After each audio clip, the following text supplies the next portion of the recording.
yaba yariho ntiyari guca reagisa ntiyari guca reaction ubwo nyene kubimenya uko nibwo bwenge kumenya ijambo ry'Imana.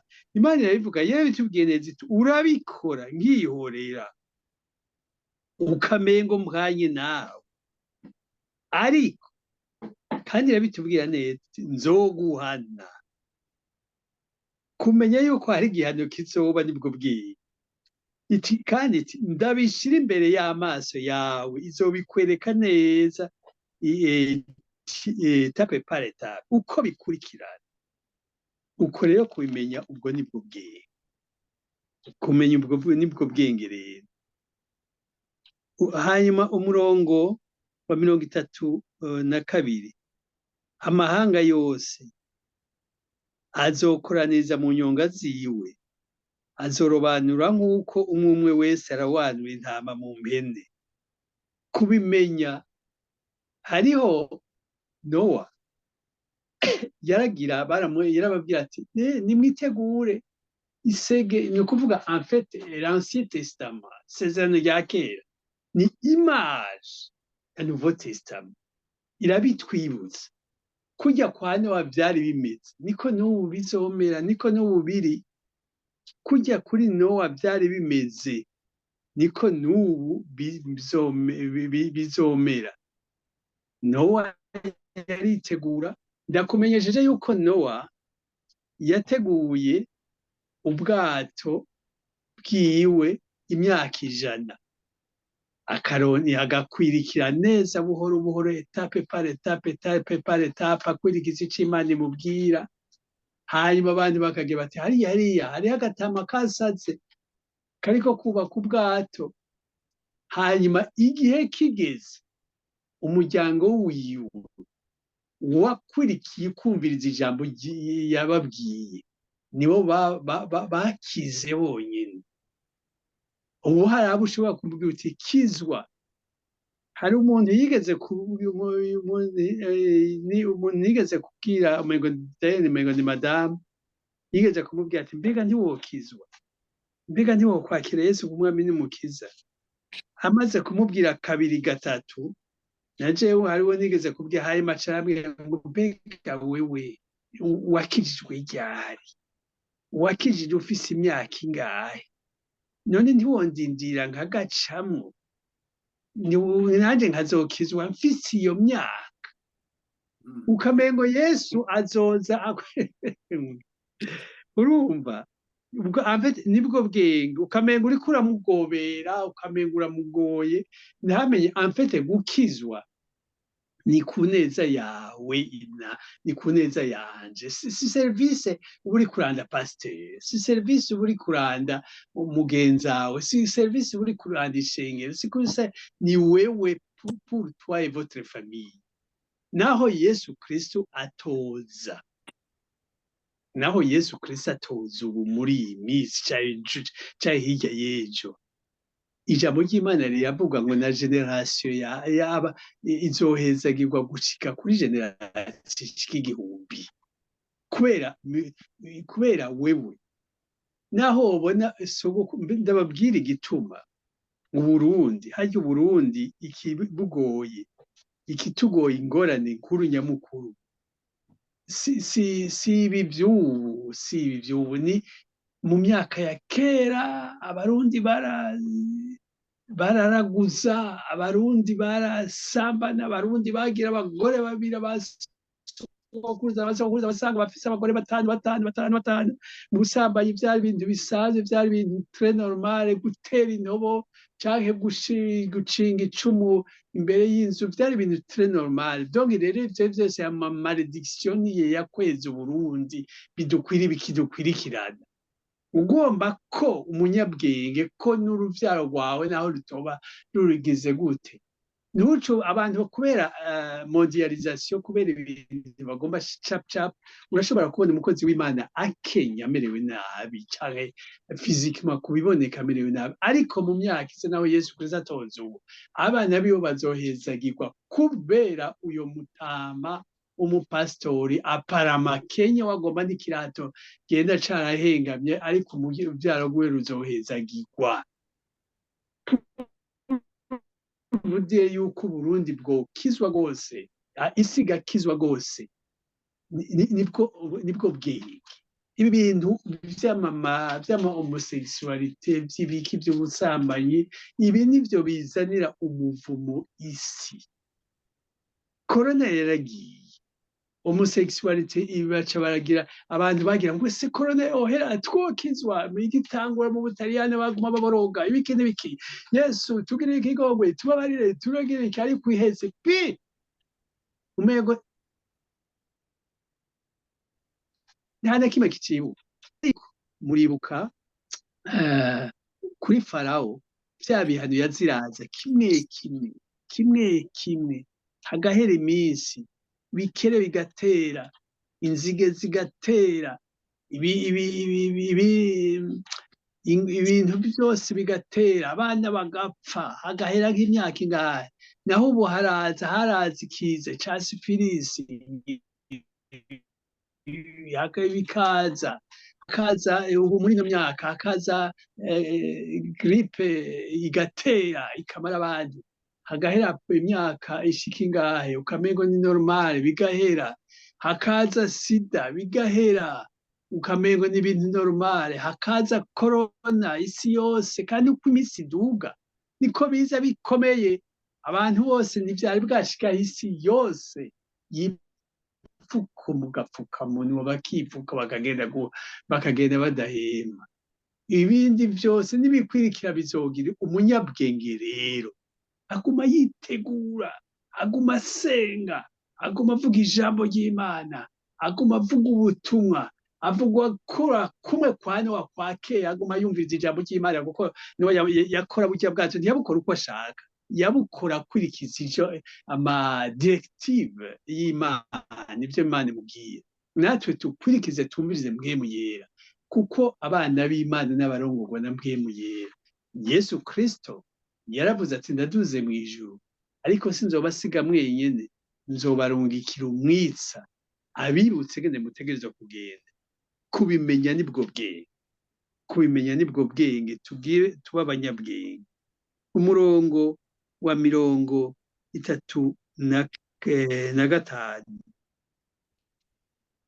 nanje nshonje urangaburira, nanje nari mfise inyota mu mishonywa, nari ingenzi mu mpindaro.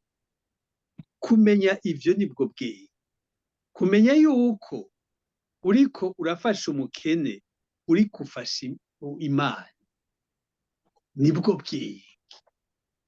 Umukene afasha acagendana nabo avuga nabo bangana, abandi akabibagira. Hariho n'umukenyezi baba bararondoranye baragoranywe bakiri batoyi bataratunga, acamoye bakarondera uwundi ati we ntitugikwiranye, ntigikwiranye mupfaso, cane kumwirukana akamwirukana. Ubwo nta bwenge abafise. Ubwenge rero ni kumenya ushonje ukamufasha. Nari nshonje murangaburira, kumenya kwibuka kugaburira ushonje. Kandi nturabe cyane cyane uwo inshuti yawe, uraba umuntu ashonje. Bishobotse urashobora kuvuga uti none je nzokwira abashonje bose. Senga mpwemu yera azokubwira uwuha ufasha. Kandi ntutegerezwa gufasha ibintu byinshi, koresha akantu gatoyi akushoboye. Imana ntigufasha igusaba ibyo udashoboye, igusaba ngo ube twiyo w'umugende. Wayi mugende, Imana izozira gucishako ibintu bize biragenda, ariko n'ahandi ucuzibira probablement bazogutuka, mugabo ntureke ngo bagututse, bazokwanga. Ntureke ngo bakwanze, bazogutyoza. Ntureke ngo baragutyoza, bazobifata nabi canke no kuvyiba bavyibe. Ntucureka, bandanya igikorwa c'Imana. Uko Imana igihe uzogenda imbere yayo, izobikwereka neza ibyo wakoze bije imbere yawe. Nari mfise inyota mu mbiconywa, nari ingenzi mu mpindaro. Ivyo vyose no kubimenya nibwo bwenge. 36, nagenda gusa muranyambika, nari ingwaye muza kuraba uko meze, nari mw'ibohero muza kundaba. Hageze muri weekend abantu bifatira gutuga mu misozi, kugenda kuryoherwa, kumererwa neza, ariko nari ingwaye. Ni kuki tutoja mu bitaro? Ni kuki tuzoza gusengera abagwaye? Ni kuki tuzoja hariho abafise ingabire zo gusengera abantu bagwaye, ariko abantu kugira ngo iyo ngabire ikomere, genda mu bitaro. Hariho champ d'entraînement mu bitaro, ubarambike kw'ibiganza kandi umenye byose bivuge mu izina rya Yesu. No ku telefone urashobora gusengera umuntu agakira, kandi uko ubikora niko Imana izoguhezagira cane. Maze 37, maze abagororotsi bazomubaza bati, mwami, twakubonye ryari ushonje tukakugaburira, cyangwa ufise inyota tuguha ico unywa? Twakubonye ryari uri ingenzi tuguha indaro? Muri ino myaka, uko imyaka igenda, kera mu myaka ya kera warashobora kugenda ugafata nk'ibirometero bishika 100 utazi iyo urara. Mu Burundi ugashobora kuva hariya Makamba Irere ukaduga ugashika za hariya za Mugamba canke iki, uronse ugasaba indaro. Abana barashobora kuva i Makamba bakagenda kwiga Ingozi muri Nord, kandi bakagenda arero turapye. Kera mu myaka ya kera abantu barava mu Burundi bakagenda kwiga muri Astrida, bakagenda barasaba indaro. Aho bashitse ukimetarezi ugashika uti mbindaro, naho mugira bacu bagupfunga utegeye ugize Imana abantu ntibakwice. C'est ça. Kubimenya ko ngaho ijambo ry'Imana ngo gutanga indaro, ngo umuntu agatanga indaro, ubumengo ntibishoboka. Baca barungika mu hoteli, utugize Imana mu hoteli, naho nyene wibagiye karanga muntu, naho nyene ucwagwa. Urumva uko niwe munyabwenge. Twakubonye ryari uri ingenzi tuguha indaro. Ivyo kubimenya ni uko gutanga indaro nibwo bwenge. Cyangwa ugenda gusa tukakwambika. 39, twakubonye ryari urwaye cyangwa uri mw'ibohero tuza kukuraba. Ni ukuraba bari mw'ibohero, naho yoba yaracumuye, naho yoba arisha abantu, ukagenda ukamusengera, ukamubwira ijambo ry'Imana sans intérêt. Hariho ama-ONG afasha abagwaye, afasha abari mw'ibohero, ari nk'ama-ONG bafata amahera, ama-ONG muri Amerika arungikira amahera abantu batagira ahantu, ntibibakundire. Ariko nk'umuntu agiye gukora ku giti ciwe akagenda kuraba abagwayi, ni baki. Ifo ko tugenda kuraba abagwayi, ifo ko tugenda kuraba abapfunzwe, bikadushoboka kandi ukabigira umutwaro. Umurongo wa 40, umwami nawe azobishura ati, ndababwira ukuri ko mwabigiriwe muri abo bene data bari hanyuma y'abandi, nturaba bo mu ngano, ni je mwabigiriye. Kubimenya, kubigendera ivyo bintu nibwo bwenge. Tumenye ubwenge, nababwiye nti tumenye ubwenge. Umurongo wa 41, maze azobwira n'abari ibubamfu ati,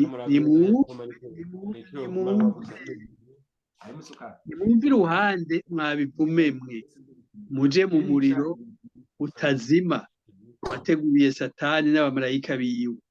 Kumenya yuko hari urubanza rwa nyuma.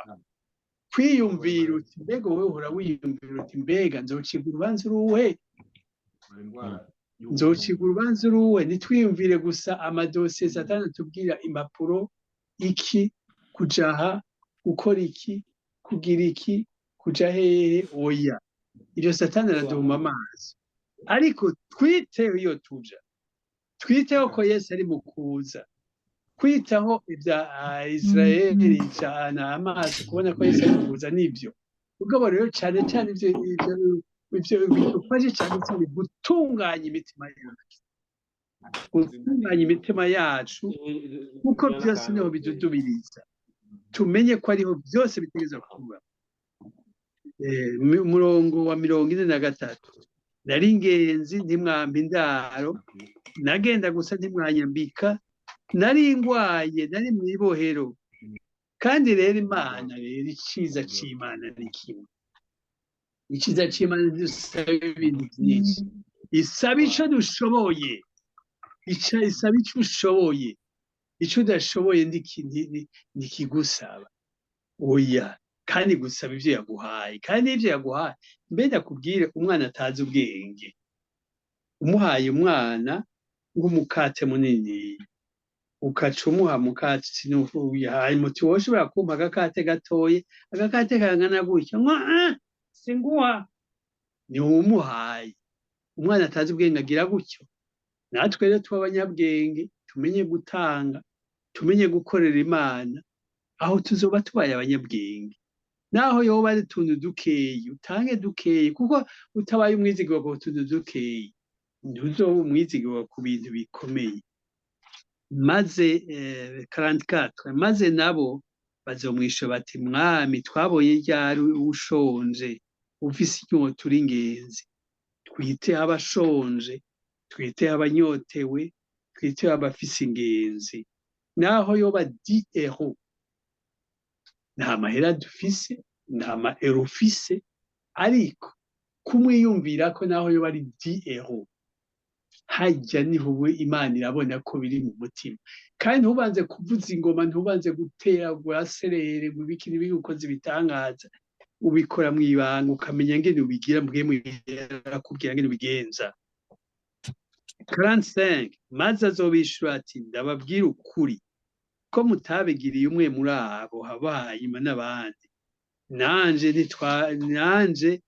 nti mwabingiriye kubimenya nibwo bwenge ndakubwira ikintu mwijambo ry'Imana riratubwira yuko ngo mu minsi ya nyuma urukundo ruzotimba tugabe tuba abanyabwenge urukundo ntirutimbe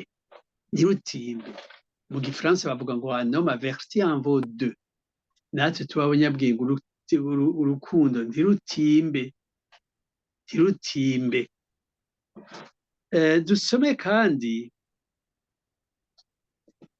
dusome kandi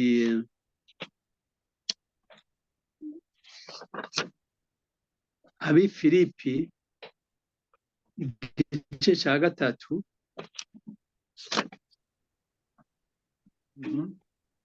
oya dusome gatoya muri Matayo igice cya 25 umurongo wa mbere gusoma gushika kuri 12 hamwe Pasteur yadusomera yatwigisha mbere kuko nari namubwiye ko Imana yari yabinyeretse ariko sishobora kubireka kuko Imana igomba ko tubisubiramwo kuko yabigize bibona kuko ubu ubutumwa ni ukuvuga ikintu uvuga ibyo wishakiye ubutumwa uvuga ubwo bakurungikanye ubutumwa Imana ibarungikanye Pasteur nanje cisubira uburungiki nuko ndabivuga uko nyene umugani dusome Matayo igice cya 25 umurongo wa mbere gushika kuri 12 ndasoma mu izina rya Yesu Kristo umugani w'inkumi 10 ico gihe ubwami bwo mwijuru buzosa n'inkumi 10 zajanye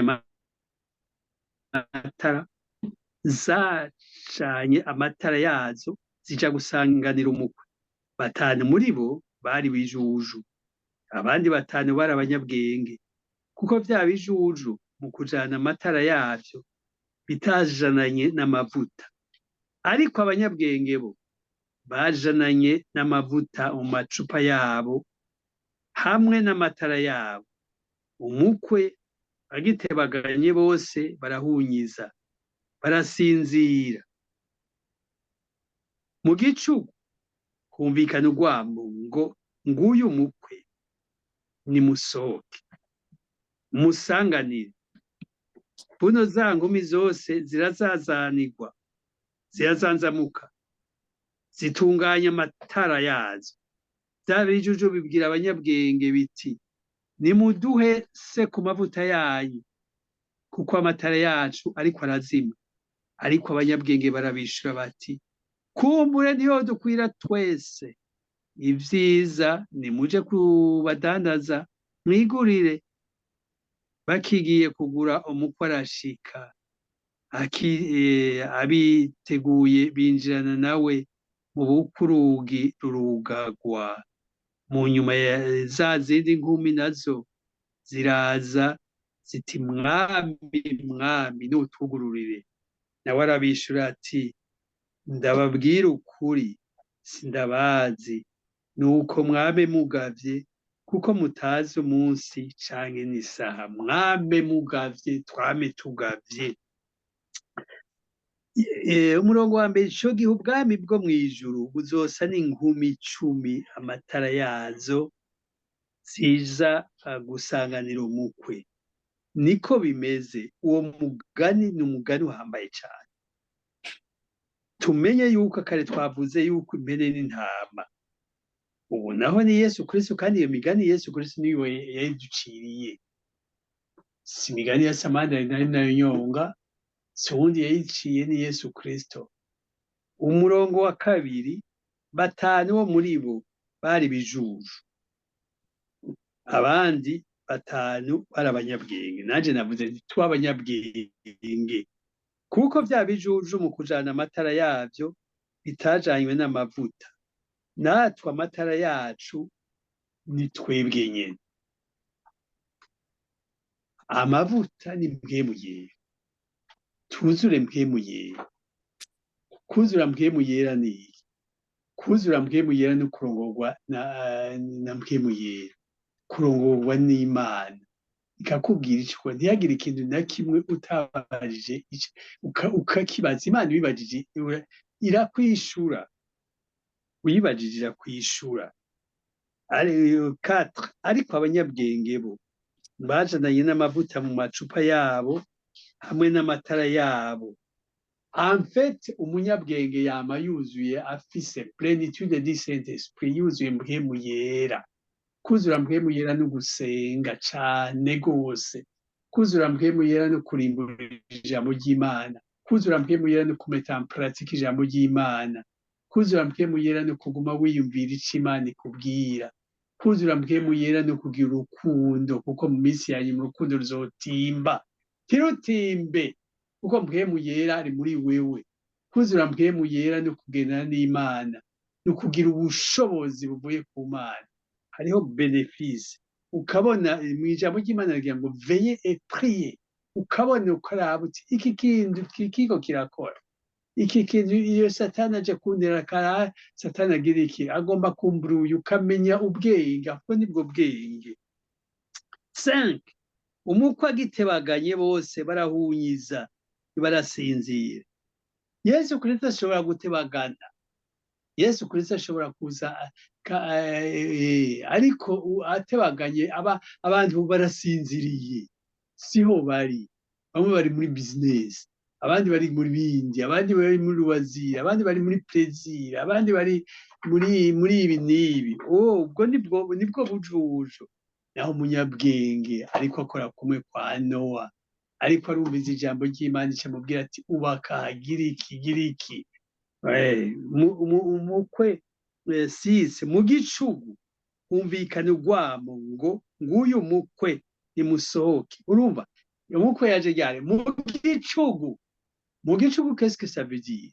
Umukwe Yesu Kristo azoza igihe utaziga ko agiraze. Mu gicugu nta mujitsi uziga. Mu gicugu uri wenyine. Mu gicugu nta n'ibyo kurya byo kurondera umushitsi uba wate ubiriho. Ivyose uba watsimije wugaye. Ariko uzokumva adodora. Mu gicugu rero Yesu Kristo arashobora kuza. 8 y'ijoro arashobora kuza. 7 du matin arashobora kuza. 6 arashobora kuza. Ku murango muri Hiver arashobora kuza. Muri Automne arashobora kuza. Umwanya wose. Ubwo nibwo bwenge kubimenya.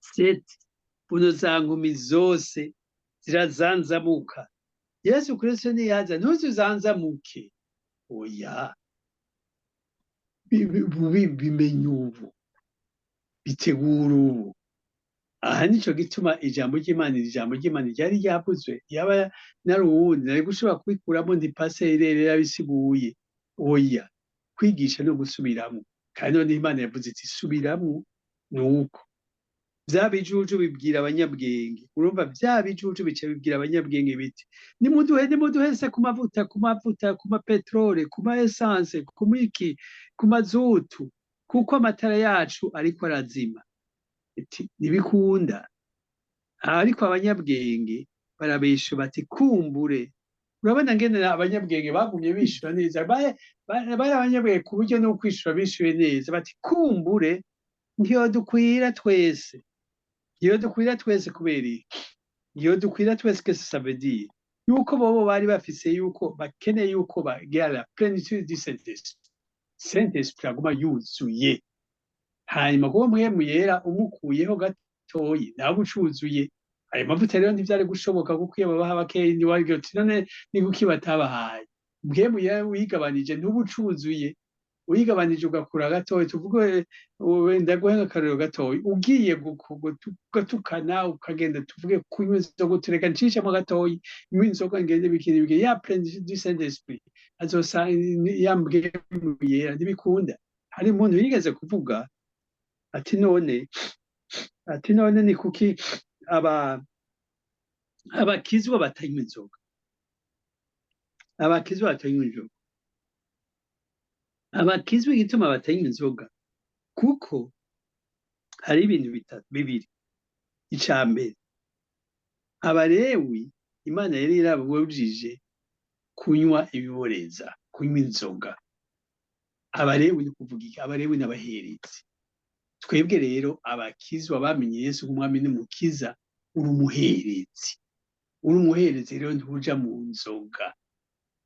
mu nzoga kirazira kirabujijwe ico ni ikintu ca mbere kuko uri umuherezi uri umulewi ntugenda kunywa ibiboreza ni interdit verboten kirazira ikindi kigira kabiri naco wuzuye mpwemu yera nta muntu yuzura inzoga aca ashobora kuzura mpwemu yera nta muntu yuzura inzoga yomaze kuborerwa akagira nako agarahurikamwe ucanga mu kuhinduka uwundi ukaba uwundi muntu ugaca utangura gucangamuka ugaca utangura kutwenga utangura kuratwenga ugaca utangura kuryoherwa ugaca utangura kumva wotamba ni ukuvuga mpwemu yera aho urumva ni umubiri ucangamutse c'est pas l'esprit icangamutse narababwiye yuko umuntu agizwe n'ibice bitatu hariho esprit hariho corps hariho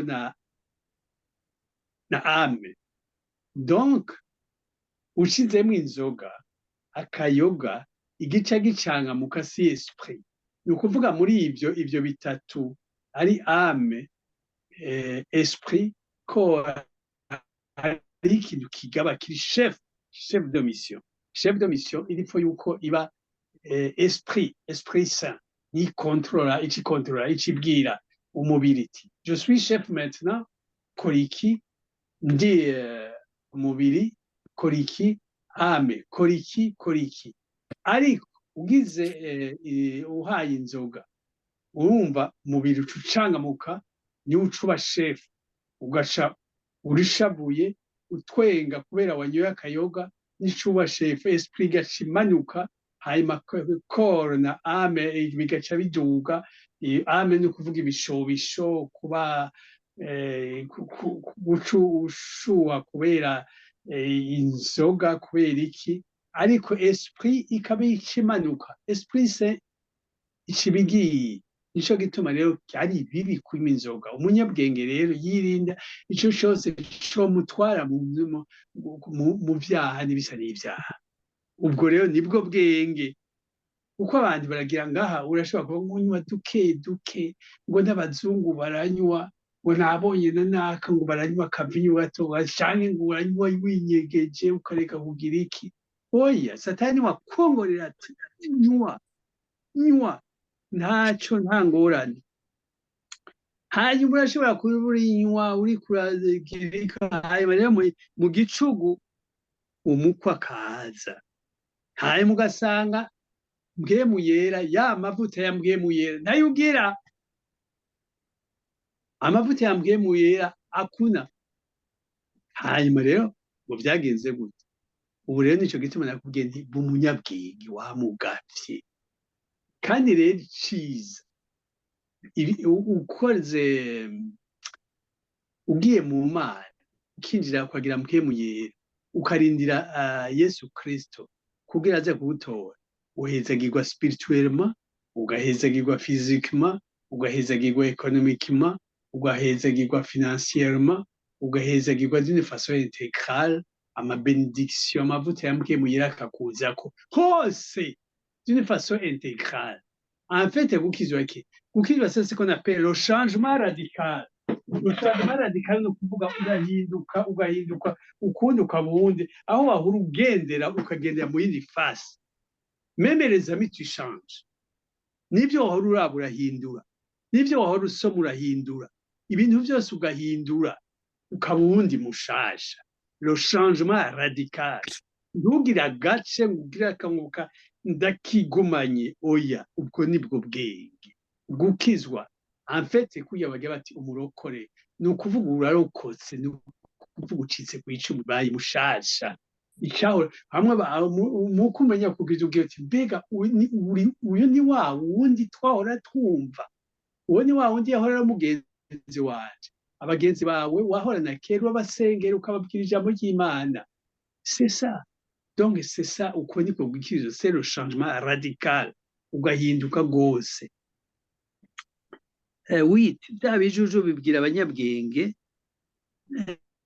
biti nimuduhe ku mavuta yanyu. Nababwiye ko bidakunda kuko ubakuye ko mpwemu yera plénitude du Saint-Esprit isubira kubaho.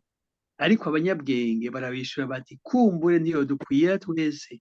Ivyiza nije mu baje kubadanaza mwigurire, bakigiye kugura umukwe arashika, abiteguye binjirana nawe. Yesu Kristo azoza gutora abiteguye, nibo bazoja. Kandi umugani si bavuga butumwa, si Petero yawuvuze, si Yohana yawuvuze, si Paulo yawuvuze, ni Yesu Kristo yawuvuze uyu mugani. Uyu mugani niwe yawuvuze, nturondera uwundi. Mu nyuma za zindi nkumi nazo ziraza ziti mwami mwami nutugururire. Nawe arabishura ati ndababwiza ukuri sindabazi. Nuko rero ati nuko yaciye akonkuriwa neza cyane, ni phrase imwe, nuko mwame mugavye kuko mutazi umunsi cyangwa isaha. Iri jambo si je ndarivuze, ni Yesu Kristo yarivuze. Mwame mugavye kuko mutazi umunsi n'isaha. Kumenya ibyo nibwo bwenge. Tumenye ubwenge rero tuba abanyabwenge, kuko tutabaye abanyabwenge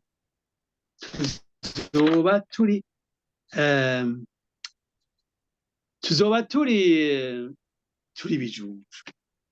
Dusome ab'Ifilipi igice ca 3 umurongo w'indwi. Ab'Ifilipi igice cya gatatu igice ca 3 umurongo w'indwi gushika kuri 15. umurongo w'indwi havuga aya majambo akurikira guhera ku murongo w'indwi: ariko ivyahora bimbera inyungu ndavyiyumvira ko ari ubuhombe ku bwa Kristo. Eka mbere n'ibintu byose ndavyiyumvira ko ari ubuhombe kubw'ikibirengeye, nico kumenya Kristo Yesu umwami wanje, kubw'uwo nahomvye ibintu byose. Ndavyiyumvira ko ari shano kugira ngo ndonke Kristo, kandi mboneke ko ndi muri we, ntafise ukwanje kugororoka kumwe kuva mu vyagezwe, ariko mfise kumwe kuzanwa no kwizera Kristo, niko kugororoka kuva ku Mana guhabwa uwizeye, ngo ndamumenye, menye n'ubushobozi bwo kuzuka kwiwe no gufatanya nawe imibabaro yiwe, ushushanywe n'urupfu rwiwe, ngo kumbure nshike ukuzuka kw'abapfuye, sukugira ngo mpejeje kubihabwa canke ngo mpejeje gutunganywa rwose, ariko ndabandanya kugira ngo mbone gufata kimwe catumye nanje ubwanje mfatwa na Kristo Yesu. Bene data, jeho kubwanje sinibwira yuko maze kugifata, ariko ico nkora ni iki kimwe gusa: nibagira ibiri inyuma kandi nshingira ibiri imbere, mbandaniriza gushikaho dutanguranirwa ku mpera y'umuhamagaro w'Imana muri Kristo Yesu uwo kuja mu ijuru. Nuko abatunganijwe uko tungana twiyumvire dutyo, kandi namba hari ico mwiyumvira ukundi, Imana izobibahishurira naco. Mugabo rero ukuri dushitsemwo aba ariko tugenderamwo. Amen. Imana iguhezagire Pastor. Umurongo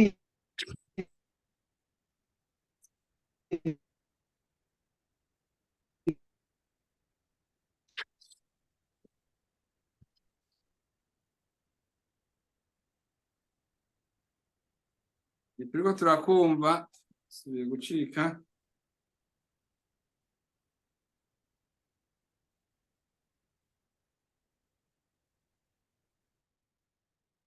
nyuma y'amahera ugatunguka umutima, n'ubuhombe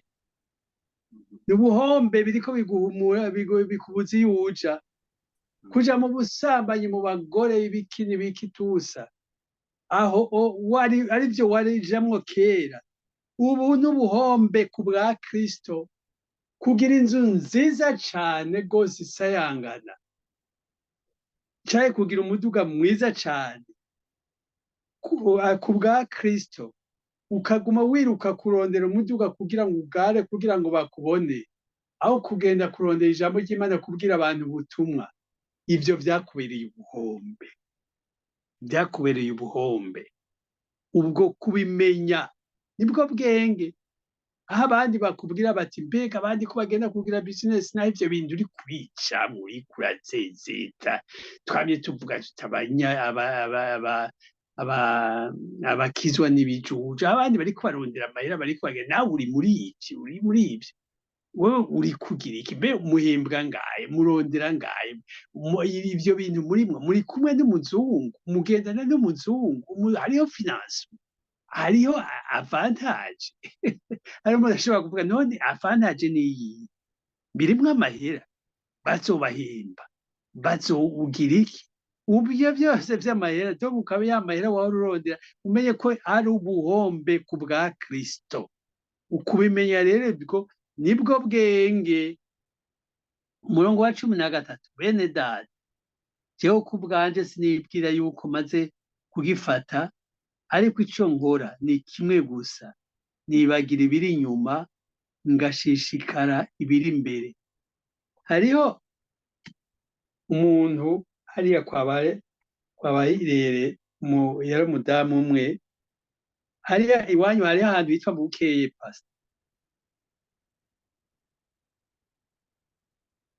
Pasteur irere, uranyumva?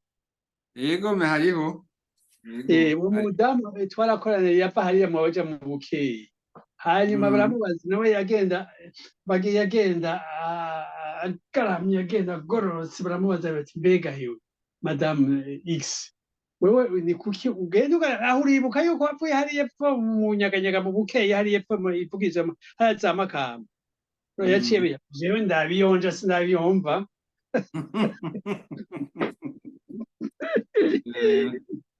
je ndabiyonja sinabiyumva nawe ni ijambo ry'Imana naryo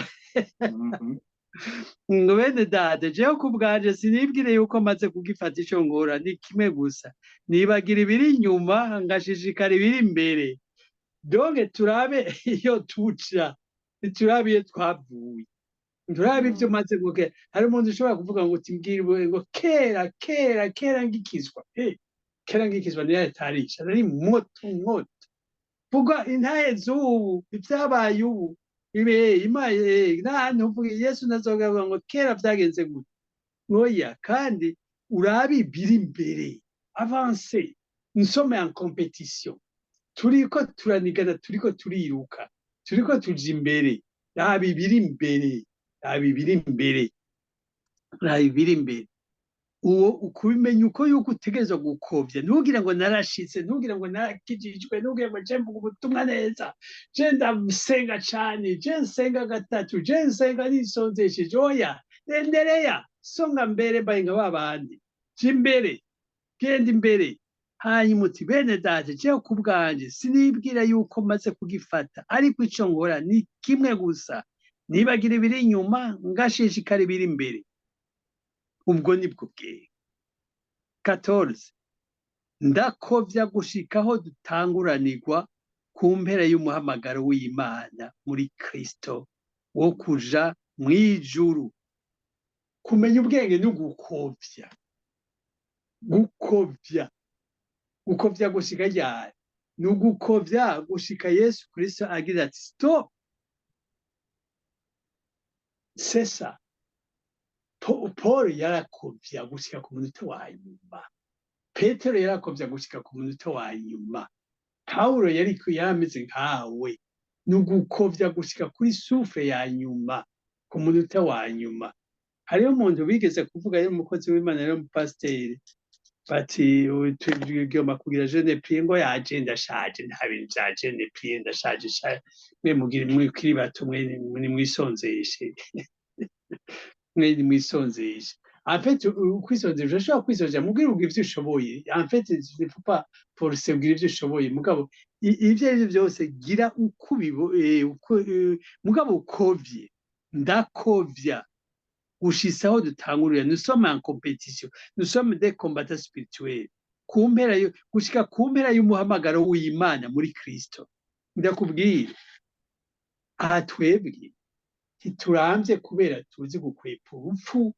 ntituramvye kubera tuzi kwivuza ntituramvye kubera tuzi turi correct tuzi kwiyorganiza turi ni ordonungu tuzi gupanga ibintu neza turamvye kubera turi ambitieux tugikorwa c'Imana hari intore nyinshi zapfuye zitakiriho ni ukuvuga zari mission ni ukuvuga Imana irakubwira iti we mission yawe ni gushika tel dat natwe rero turi mu gikorwa c'Imana ico gikorwa c'Imana uri kurakora ngaha ku isi giheze okay choose by nk'abadagi ni ukuvuga Imana ibikubwiye uti igikorwa cawe ni iki kirakwiye ico rero natwe dukore gushika ku munota wa nyuma Imana niyo izo imenya aho yatanguriye igikorwa cawe kizoherera aho catanguriye naho kizoherera wewe bandanya nk'uko ijambo ry'Imana ndakovya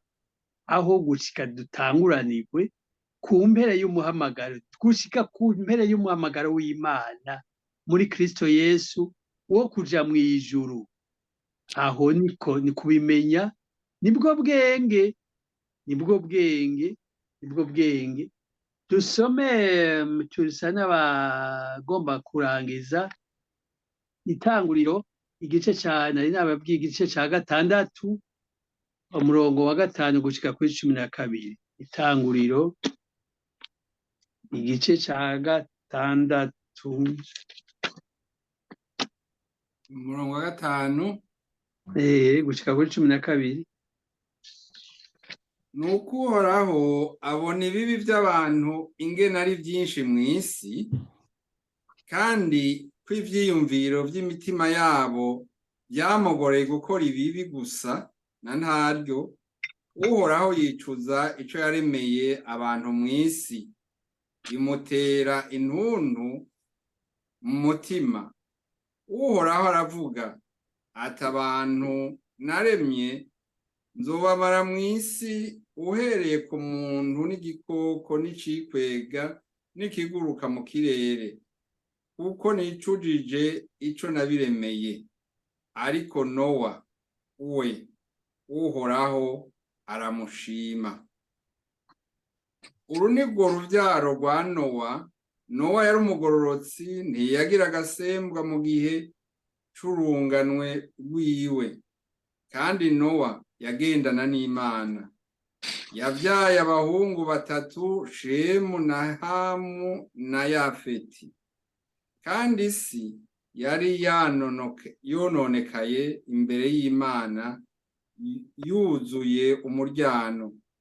Imana yitegereza isi, ibona ko yononekaye, kuko abari n'umubiri bose bo mw'isi bari bononye ingeso zabo. Imana ibahezagire cyane. N'ubu niko bimeze.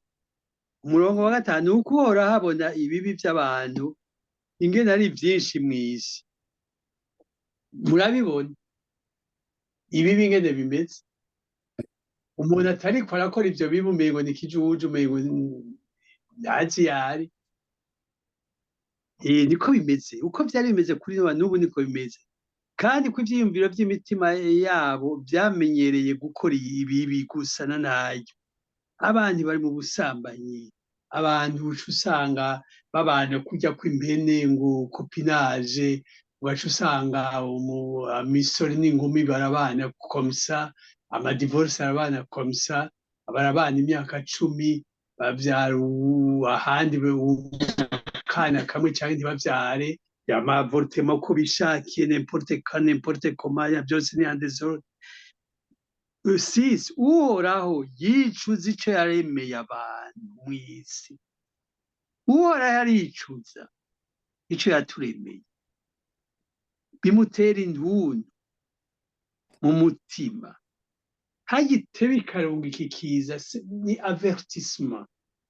Hariho mutima ni avertissement, ni kubera iki? Hariho umuntu ngo yari hejuru ku nzu, kuri etage, abona akana kiwe kariko kari hanze, kariko karakina, abona inzoka ije kumurya. Aragamagara nako nikumva, abaca afata akabuye ararekura ati pu, ako kabuye kamugwa ku mutwe, arakarekura, aremera ako kabuye arakarekura kamugwa. Ako kabuye kamuguyeko, ako kana gaca karakanguka kari ati ngaho inzoka, gaca kariruka. Donc iyo Mana irungika ivyo biza, c'est pour nous avertir. Irungika ico kiza kugira irabe ko co dukebura, kutwanga, sukuduhana. Oya, igihe cyo kuduhana kizogera, ariko ibigira kugira ngo idukebure.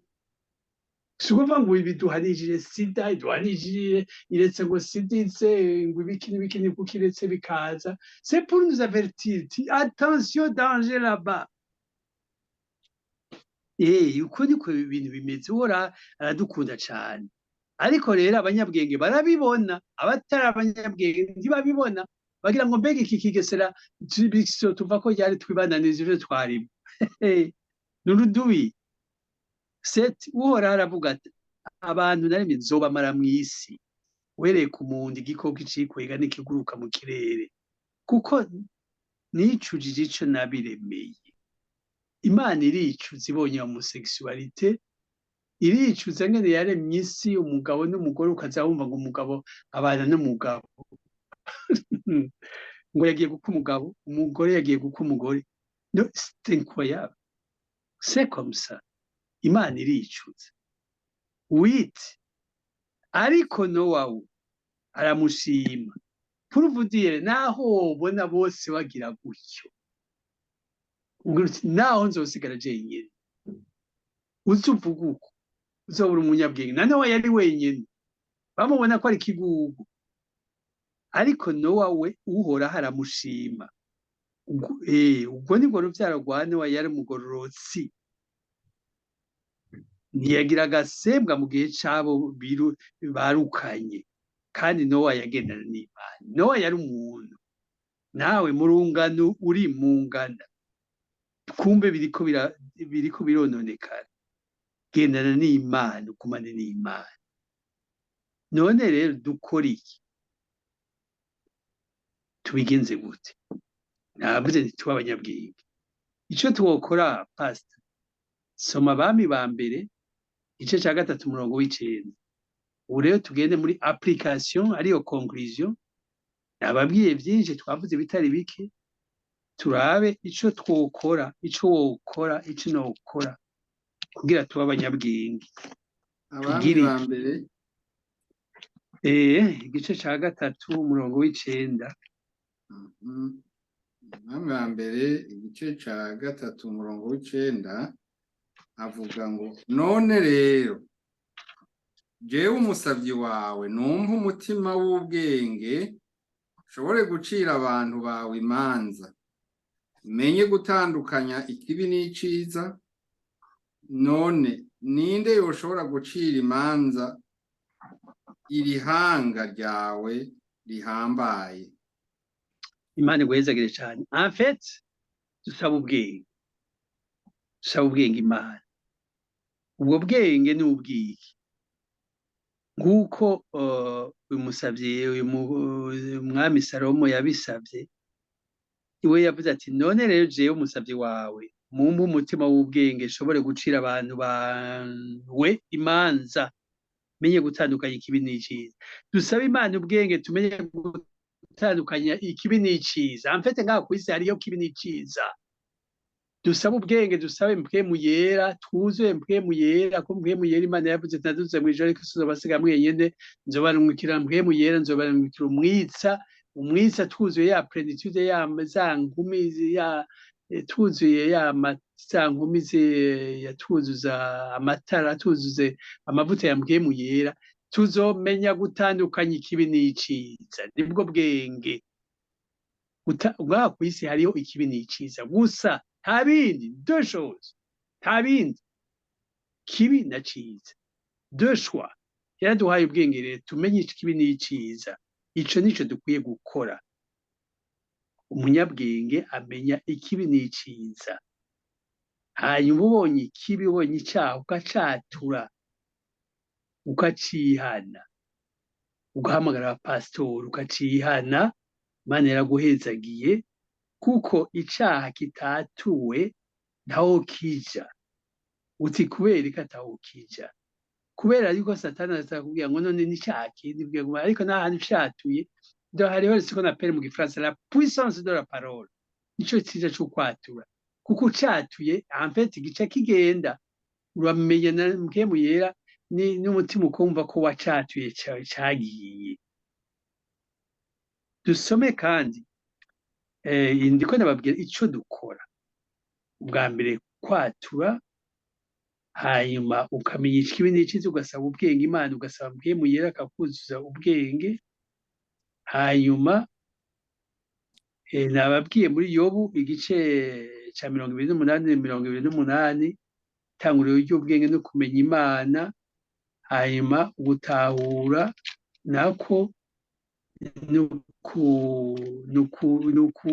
nukutaja mu vyaha ubwo nabwo nibwo bwenge ivyo nivyo wokora ikindi ca nyuma kugira mbereze ko itanguriro Pasteur dusomera itanguriro igice ca 6 kugira duheze apeze ni kuvuga application ivyo dutegerezwa gukora kugira duheze kugira uvyibuke igice ca 6 umurongo wa 22 itanguriro yego abavuga ngo nuko Nowa abigenza atyo uko Imana yamubariye kose niko yakoze. amen. Imana igwezage. Nuko Nowa abigenza atyo, uko Imana yamubariye kose niko yakoze. Nababwiye yuko Nowa yari umunyabwenge. Nababwiye yuko Nowa aho abandi mu rungano rw'iwe rwari mu byaha, wewe nta gasembwa yagira. Ko atagasembwa yagira rero, yumviriza ico Imana imubwira. Bwa bwato mu kubwubaka ntiyabwubaka n'importe comment, n'importe quand, n'importe comment. Yamubwira iti urashirako aka kantu gapima imetero gutya, kangana gutya, isantimetero, urubaho rungana gutya, rupima gutya, ngo nuko Nowa abigenza atyo, uko Imana yamubariye kose niko yakoze. Nawe nanje natwe uko Imana itubwira aba ariko dukora, nibwo bwenge. Iyo niyo application. Imana iguhezagire. Dusenge.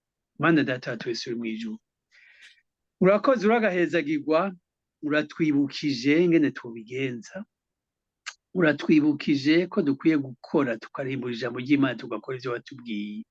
Utubwira byinshi kandi nuguheba icaha, cane cane twakugororokera, kandi birashoboka.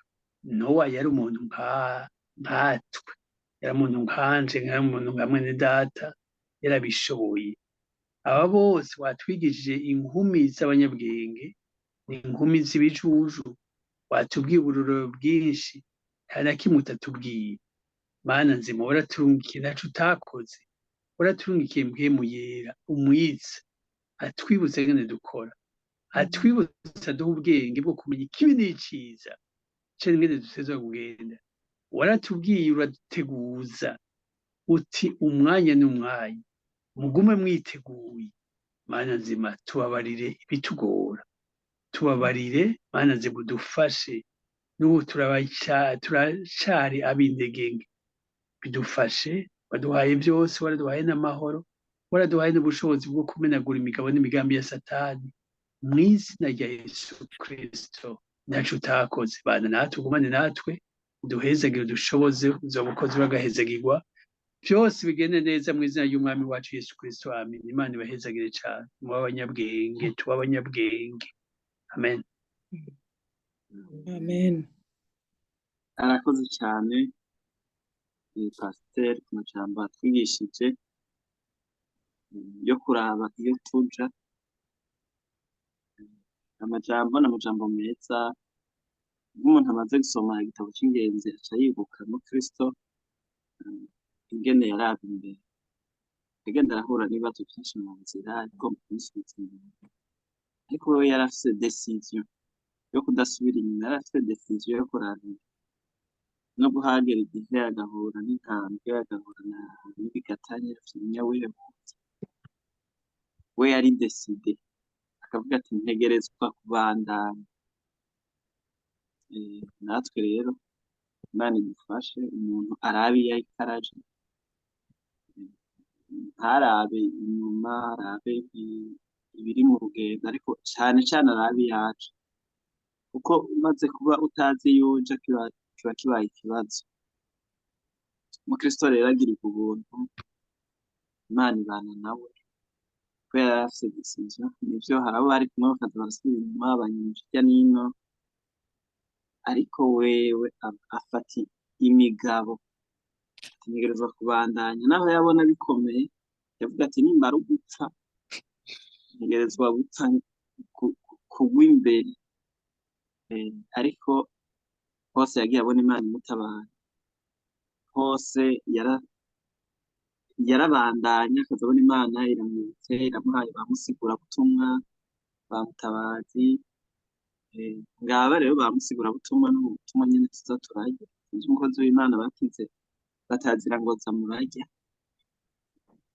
Rero hamwe n'ivyo turamukengurukiye cane, Imana imwezagire, imukomeze. Tugiye gusa n'abasozera, reka dusabe Pasteur ace aturangiriza abafise imitwaro, abafise amashimwe, vyose abifate mu minwe aca turangiriza Yesu namwiza.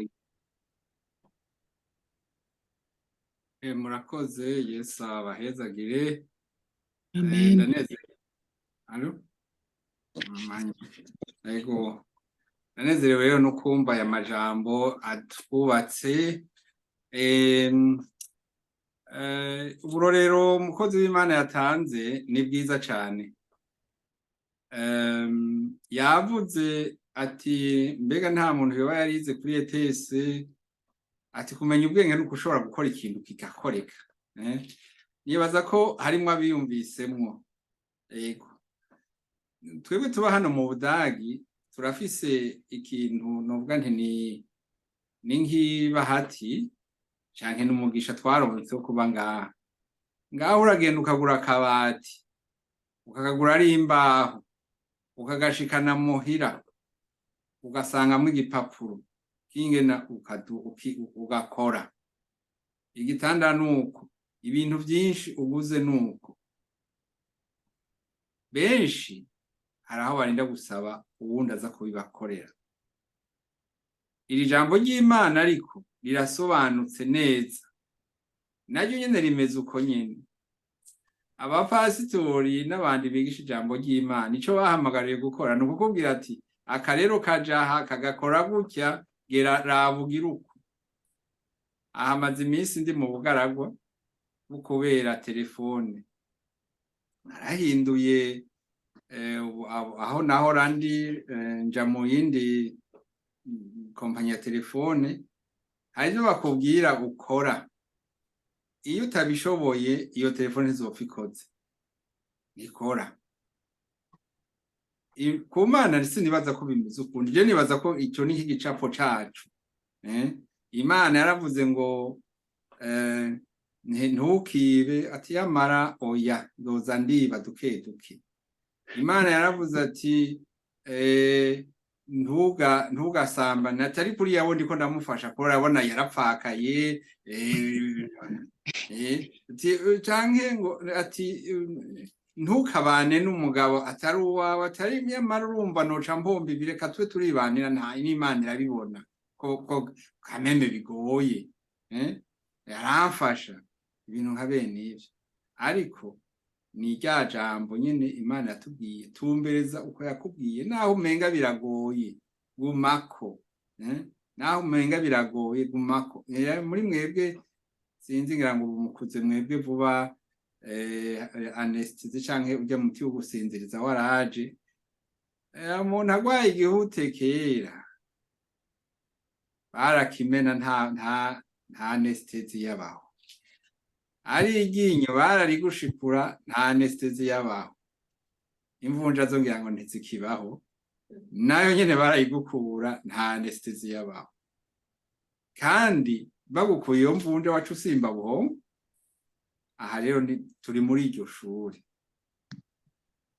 Ayandi majambo ngira ngo norinda kongera ko kuri uyu munsi, kubera yuko umukozi w'Imana yakoreshejwe arayavuga.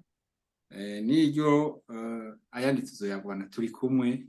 Reka rero tubandanye dusabe. Hariho bene data baje, tubaramutse. Bamwe